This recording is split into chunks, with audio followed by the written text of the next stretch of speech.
उजते पंढरीला शेगावची वारी, पंढरीला शेगावची वारी, उजते पंढरीला शेगावची वारी, पंढरीला शेगावची वारी. ओ पालखी वीरवंद्य माघारी, पालखी वीरवंद्य माघारी. सद्गुरु श्री संत गजानन महाराजांची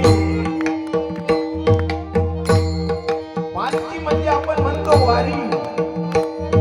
श्री क्षेत्र पंढरीला जात असते आणि त्यामधला आनंद आमच्या वर्माजींनी लुटलेला आहे.